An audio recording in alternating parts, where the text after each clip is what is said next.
ونصلي على رسوله الكريم أما بعد فأعوذ بالله من الشيطان الرجيم بسم الله الرحمن الرحيم قال الله تبارك وتعالى في القرآن المجيد والفرقان الحميد ألا إن أولياء الله لا خوف عليهم ولا هم يحزنون صدق الله مولانا العظيم۔ محترم حضرات، اللہ تبارک و تعالی نے ہم لوگوں کو بنایا ہے، پیدا کیا ہے، اور اس لیے بنایا ہے تاکہ ہم اس کی عبادت کریں۔ وما خلقت الجن والانس الا ليعبدون۔ جنات اور انسان کو اللہ تعالی نے اس لیے بنایا تاکہ اس کی عبادت کریں، اس کی معرفت حاصل کریں، پہچان حاصل کریں، اللہ کو پہچانیں، اس کو اپنا مالک سمجھیں، اس کو اپنا بادشاہ سمجھیں، اس کو اپنا خالق سمجھیں، اس کے قانون پر چلیں، اس کی اطاعت اور فرما برداری کریں۔ انسان جب اللہ تعالی کو پہچانتا ہے، مانتا ہے، تو پھر اللہ تبارک و تعالی بھی اس کو نوازتے ہیں، دنیا میں بھی اور آخرت میں بھی۔ اللہ تبارک و تعالی فرماتے ہیں من تقرب الی شبرا تقربت الیہ ذراعا، جو ایک بالش میرے قریب آئے گا میں ایک ہاتھ، ایک ذراع اس کے قریب آؤں گا۔ من تقرب الی ذراعا، اور جو ایک ذراع، ایک ہاتھ میرے قریب آئے گا، تقربت الیہ باعا، تو ایک باع اس کے قریب آؤں گا میں۔ دونوں ہاتھوں کو ملا کر ایک باع ہوتا ہے۔ معلوم یہ ہوا کہ اللہ کے قریب جتنا زیادہ کوئی ہونا چاہے گا، اللہ تعالیٰ اس کو اتنا ہی اپنا مقرب بنا لیں گے، اللہ تعالیٰ بھی اس کو اپنے قریب کر لیں گے۔ اور فرمایا حضور پاک صلی اللہ علیہ وآلہ وسلم نے کہ انسان فرائض کے ذریعے اللہ کے جتنا قریب ہوتا ہے، کسی اور چیز کے ذریعے اتنا قریب نہیں ہوتا۔ سب سے زیادہ فرائض کے ذریعے قریب ہوتا ہے۔ تو فرائض تو ادا کرنا ہی ہے، فرائض چھوڑ کر کوئی اللہ کا ولی نہیں بن سکتا۔ فرائض تو ادا کرنا ضروری ہے۔ فرائض تو ایسا ہے جیسے آپ کی ڈیوٹی لگا دی 10 سے 4 بجے تک۔ اب کوئی آدمی 10 بجے سے 4 بجے تک دفتر میں نہیں بیٹھتا اور رجسٹر میں کچھ نہیں لکھتا اور کام نہیں کرتا، اور آفیسر کے گھر جا کے کہتا ہے السلام علیکم، کوئی کام ہو تو مجھے بتا دیجئے، تو آفیسر کہے گا بھائی تمہاری ڈیوٹی وہاں لگائیے، وہاں جا کر کے بیٹھو، کام کرو، وہاں جو کام بتایا اس کو تو کرو پہلے۔ ہاں، اس فرض کو ادا کرنے کے بعد 4 بجے کے بعد اگر کوئی آفیسر کے گھر جائے اور اس سے کہے کہ ہاں صاحب کوئی کام بتا دیجئے، تو وہ خوش ہوگا، کہے گا ہاں یار یہ آدمی تو بڑا قیمتی ہے بھائی۔ تو اصل ہے فرائض، فرائض کو ادا کرنے کے بعد پھر آدمی نوافل کا بھی اہتمام کرے۔ تو حدیث پاک میں وَلَا يَزَالُ الْعَبْدُ يَتَقَرَّبُ إِلَيَّ بِالنَّوَافِلِ، پھر برابر بندہ نوافل کے ذریعے اللہ کا قرب حاصل کرتا رہتا ہے۔ حَتَّى كُنْتُ سَمْعَهُ الَّذِي يَسْمَعُ بِهِ، یہاں تک کہ میں اس کے کان بن جاتا ہوں جن سے وہ سنتا ہے۔ وَبَصَرَهُ الَّذِي يَبْصُرُ بِهِ، اور اس کی آنکھیں بن جاتا ہوں جن سے وہ دیکھتا ہے۔ وَيَدَاهُ اللَّاتِي يَبْطِشُ بِهِمَا، اور اس کے ہاتھ بن جاتا ہوں جن سے وہ پکڑتا ہے۔ وَرِجْلَاهُ اللَّاتِي يَمْشِي بِهِمَا، اور اس کے پیر بن جاتا ہوں جن سے وہ چلتا ہے۔ رِجْلَاهُ اللَّتَيْنِ يَمْشِي بِهِمَا، تو اللہ تبارک و تعالی اس بندے کو اتنا قریب کر لیتے کہ اس کی آنکھوں کو بھی وہ اللہ کی مرضی کے بغیر استعمال نہیں کرتا، اللہ کی جو مرضی ہوتی ہے اسی کے مطابق آنکھوں کو استعمال کرتا ہے، کانوں کو بھی اللہ کی مرضی کے بغیر استعمال نہیں کرتا۔ جس طرح سے کہ آدمی یہ سوچتا ہے کہ یہ اب میرے کان نہیں، اللہ کے کان ہے، یہ میری آنکھیں نہیں، یہ اللہ کی آنکھیں، یہ میرے ہاتھ نہیں، اللہ کے ہاتھ ہے، یہ میرے پاؤں نہیں، اللہ کے پاؤں ہے۔ یعنی اللہ جو چاہیں گے وہی کروں گا میں ان ہاتھوں سے، اللہ جو چاہیں گے وہی دیکھوں گا میں ان آنکھوں سے، اللہ جو چاہیں گے وہی سنوں گا میں ان کانوں سے، اللہ جو چاہیں گے وہی بولوں گا میں اس زبان سے۔ آدمی اپنے آپ کو اللہ کے سپرد کر دیتا ہے اور یہ سمجھتا ہے کہ اب یہ میرے ہاتھ پاؤں نہیں رہے، میری زبان نہیں رہی، میرے کان نہیں رہے، میری آنکھیں نہیں رہی، یہ سب اللہ کی، اللہ جو چاہے گا وہ کروں گا میں. اتنا قریب ہو جاتا ہے اللہ تبارک و تعالی کے، تو اللہ تبارک و تعالی اس کو اپنا بنا لیتے ہیں. من کان للہ کان اللہ لہو، بزرگوں نے فرمایا کہ جو اللہ کا ہو گیا اللہ اس کا ہو گیا، تو اس کو کہتے ہیں اللہ کا ولی. اللہ ولی الذین آمنوا یخرجہم من الظلمات الی النور، اللہ ولی ہے ایمان والوں کا، ان کو اندھیرے سے روشنی کی طرف لے کر کے آتا ہے. تو انسان جب اپنے آپ کو سپرد کر دیتا ہے اللہ کے اور اللہ کی رضا حاصل کرنے میں، اب یہ ساری چیزیں ذکر کرنا ہے، قرآن پاک کی تلاوت ہے، نماز پڑھنا ہے، روزہ رکھنا ہے، یہ سب کیا ہے؟ اللہ کی رضا کے لیے ہے. اب اللہ کی رضا حاصل کرنے کے لیے جا رہے ہیں، اب راستے میں بہت ساری چیزیں آئیں گی. آپ ایک بادشاہ سے ملنے جا رہے ہیں، اب راستے میں باغیچے ہیں، پھول لگے ہوئے ہیں، اس کی خوشبو آ رہی ہے، اب یہ تھوڑی کہ وہیں بیٹھ جائیں گے کہ اس پھول کی خوشبو بہت اچھی لگ رہی، چلو اب یہیں بیٹھ جاؤ. ارے آپ تو بادشاہ سے ملنے کے لیے جا رہے تھے، ابھی تو سفر ہی پورا نہیں ہوا. تو اصل مقصد رضا الہی ہے. اسی لیے اولیاء کرام کرامتوں کی طرف توجہ نہیں فرماتے. کرامت اگر ظاہر بھی ہوتی ہے تو وہ کرامت مقصود نہیں ہے، مقصود اللہ کی رضا ہے.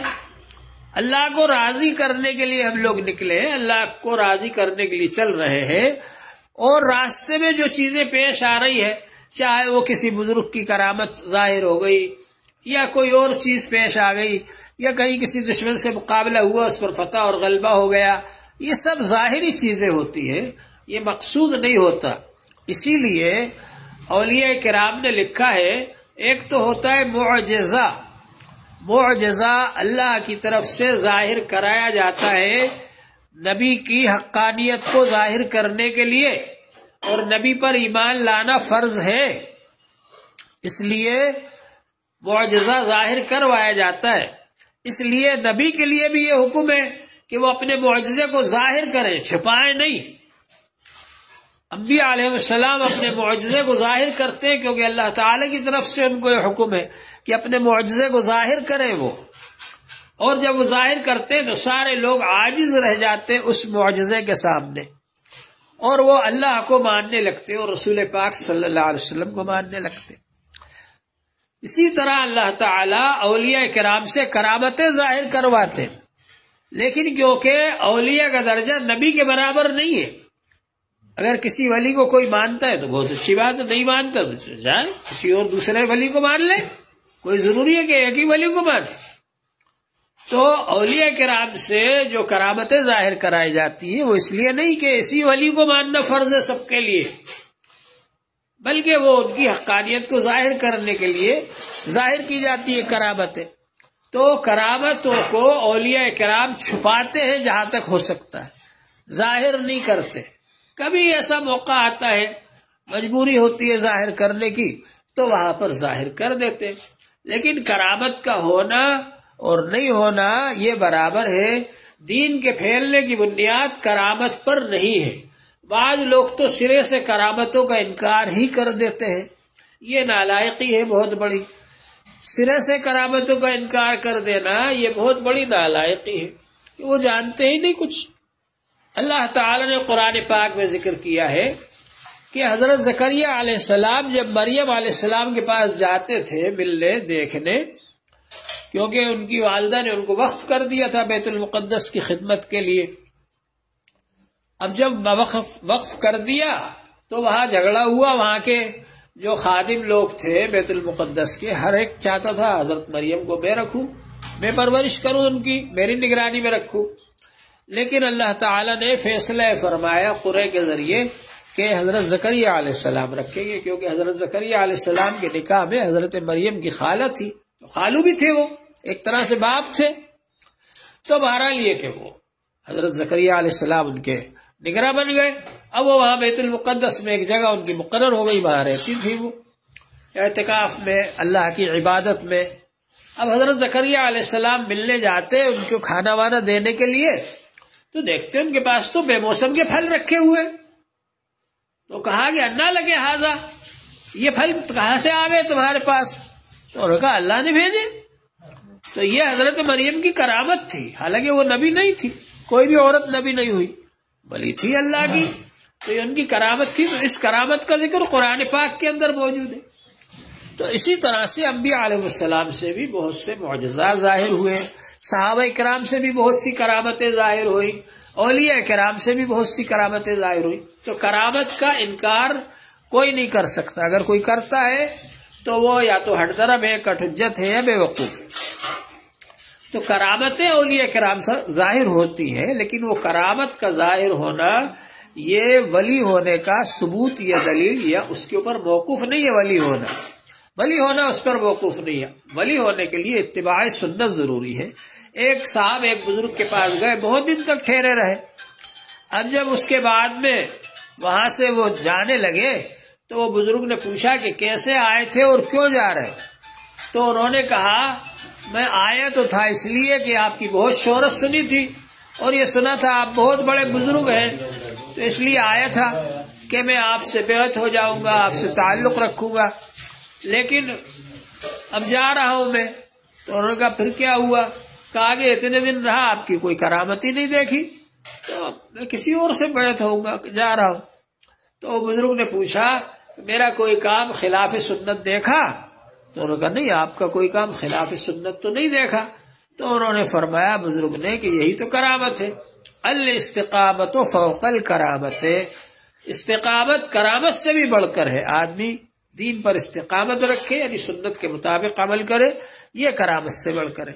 بہرحال کرامت کا ظاہر ہونا یہ ضروری نہیں ہے کہ اسی پر دار و مدار ہو ولی ہونے کا، بغیر اس کے بھی آدمی ولی ہو سکتا ہے۔ لیکن جن بزرگوں سے کرامتیں ظاہر ہوئی ہیں ان کو بھی ماننا ضروری ہے۔ اگر کوئی کرامتوں کا انکار کرتا ہے تو وہ ہٹ دھرمی کرتا ہے۔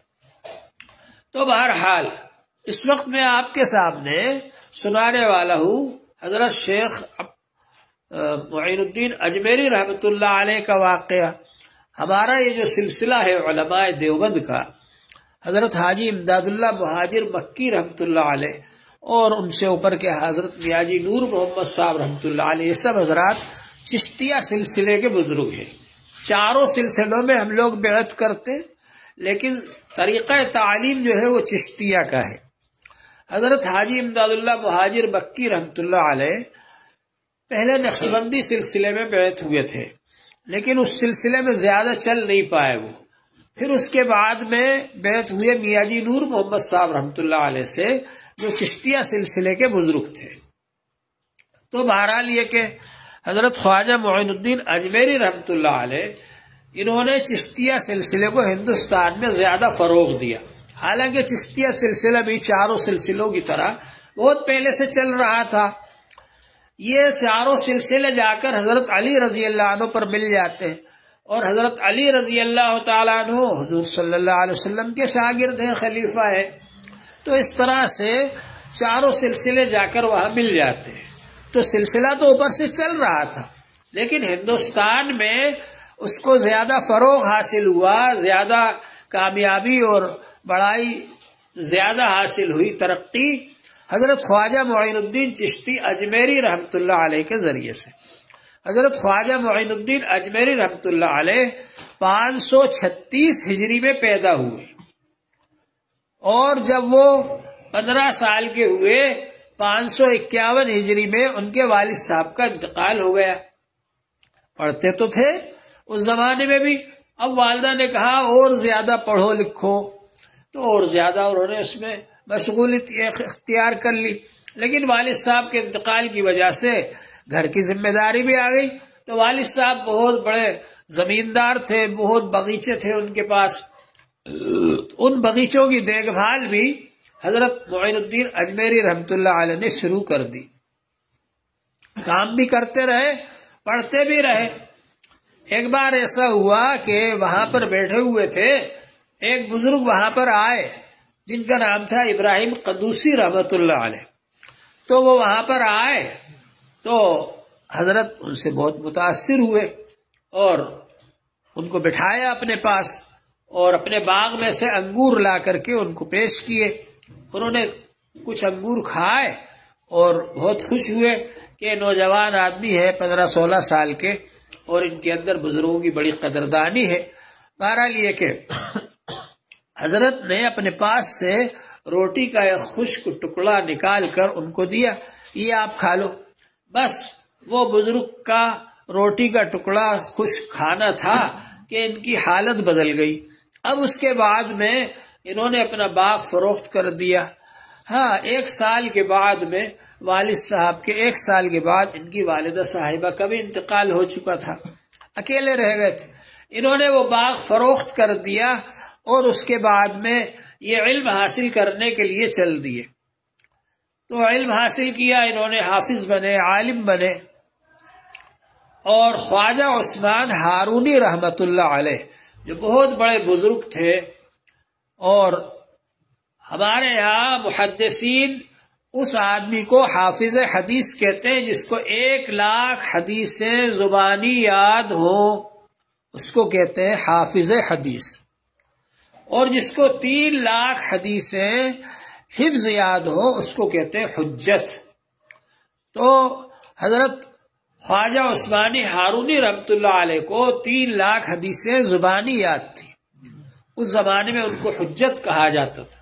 اتنے بڑے عالم اور اللہ والے تھے وہ۔ ان کے پاس میں حضرت معین الدین اجمیری رحمت اللہ علیہ رہے، برسوں رہے ان کے پاس،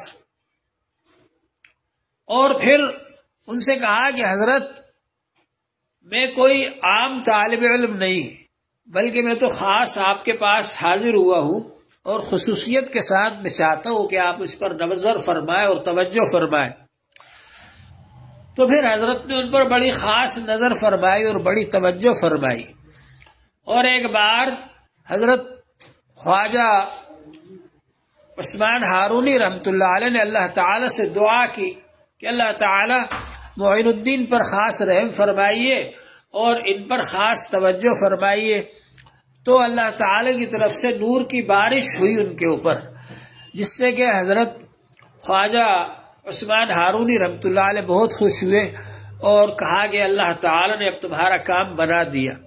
اور پھر اس کے بعد وہ گئے ان کو لے کر کے مکہ شریف، اور وہاں بھی دعا کی کہ اللہ تعالی یہ میں نے تیار کیا ہے آپ کے دین کے کام کے لیے، اس کو قبول فرما لیجئے۔ پھر وہاں سے بھی بشارت ہوئی ان کو، پھر مدینہ شریف لے کر کے آئے ان کو، اور مدینہ شریف میں بھی جب انہوں نے سلام کیا السلام علیکم یا رسول اللہ، تو وہاں سے جواب ملا وعلیکم السلام یا سلطان الہند، اے سلطان الہند تم کو سلامتی ہو، یعنی اشارہ تھا کہ ہندوستان جاؤ، وہاں اللہ تعالیٰ تم سے دین کا کام لیں گے، کیونکہ خواجہ صاحب کا ارادہ وہیں رکنے کا تھا، لیکن اللہ تعالیٰ نے ان کو اشارہ دیا کہ ہندوستان جاؤ۔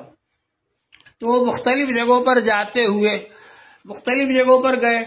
نجم الدین کبرا رحمت اللہ علیہ بہت بڑے ولی تھے، ان کے پاس بھی گئے، اور شیخ عبد القادر جیلانی رحمت اللہ علیہ کے پاس بھی گئے، بغداد وہاں بھی رہے، اور محمود اصفہانی رحمت اللہ علیہ کے پاس بھی رہے، اور محمود اصفہانی رحمت اللہ علیہ کے پاس سے ان کو ایک نوجوان طالب علم نوجوان لڑکے جو کہ وہاں پر آئے ہوئے تھے حضرت محمود اصفہانی کے پاس مرید ہونے کے لیے، بیعت ہونے کے لیے، اگر جب انہوں نے خواجہ معین الدین اجمیری رحمت اللہ علیہ کو دیکھا تو وہ ان کے ساتھ ہو گئے، ان کے مرید ہو گئے، اور وہاں سے ان کے ساتھ جب یہ آئے تو ان کے ساتھ چلے آئے۔ پھر وہاں یہ غزنی میں تھے کہ ان کو خواب میں حضور صلی اللہ علیہ وسلم نے تشریف لا کے اور حکم دیا کہ تم ہندوستان جاؤ۔ پھر یہ وہاں سے ہندوستان آئے۔ اب جب ہندوستان آئے تو اپنے ساتھ جو نوجوان کو لے کر آئے تھے ان کا نام تھا قطب الدین بختیار کاکی رحمت اللہ علیہ، جو کہ حضرت خواجہ معین الدین اجمیری رحمت اللہ علیہ کے سب سے بڑے خلیفہ ہیں۔ ان کو دہلی میں چھوڑا، کہا کہ تم یہاں رہو، اور خود چلے گئے اجمیر۔ اجمیر اس وقت گڑھ بنا ہوا تھا کفر و شرک کا، وہاں گئے وہ اور وہاں جا کر کے رکے۔